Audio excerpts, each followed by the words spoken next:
Hello learners of all ages, my name is Mr. Montgomery. I teach 4th and 5th grade math, and today we're going to be talking about multiplying by 3-digit numbers. Now, when it comes to the difference between multiplying 2-digit numbers and 3-digit numbers, there's just one extra step. We're going to take 541 times 112 as an example.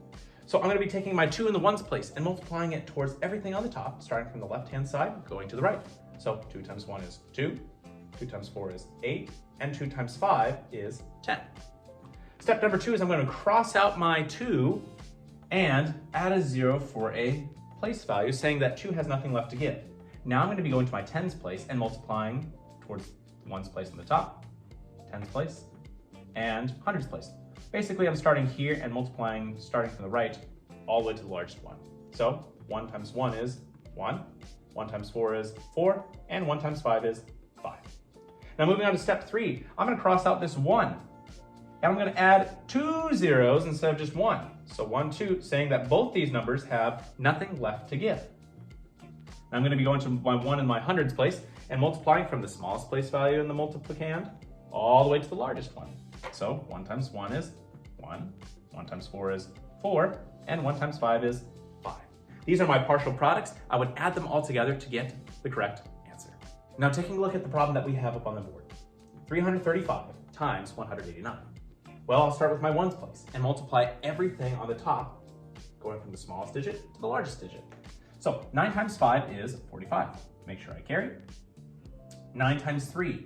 Well, 9 times 3 and 9 times 2 is 18, that's 27. 27 plus 4, 28, 29, 30, 31. I put my 1 here, carry my 3. 9 times 3, again, is 27, but I'm going to be adding 3 more, so that would be 30 instead of 31. So I have 3,015 so far. I'm going to cross out my 9 because it has no value left, and I'm going to cross out any numbers that I carry. I'm going to add a 0 to show that 9 has nothing left to give. Now I'm moving on to my 8. 8 times 5 is 40. 8 times 3, well, that's 24, plus 4, that's 28. And 8 times 3 is 24, plus 2 is 26. I'm going to add 2 zeros after I cross this out and cross these out. So cross this out, cross these out, add 2 zeros to show that both of these don't have any any value left to give. And I have 1 times everything on the top. 1 times anything is itself. So I have 5, 3, 3, 5, 3, and 3. Make sure that I have all my partial products lined up. Now I add 5 plus all these zeros is 5. 1 plus all these zeros is 1. 8 plus 5, well, 8, 9, 10, 11, 12, 13.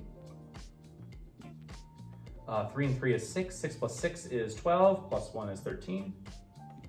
And that is 6. So my answer should be 63,315. All right, my 5th grade friends. If you take a look at page 45, you'll see that we'll be doing practice problems number 1 and 5. The directions say use random to estimate then multiply. Just worry about the multiplication part to find your product. If you have problems keeping things in line, I'd recommend using graph paper when you come to class tomorrow. But if you have any questions on how to multiply 3-digit numbers, or if you just need a little bit more practice or a little bit more time, that's okay. Make sure you ask those questions and list those concerns when you come to class tomorrow.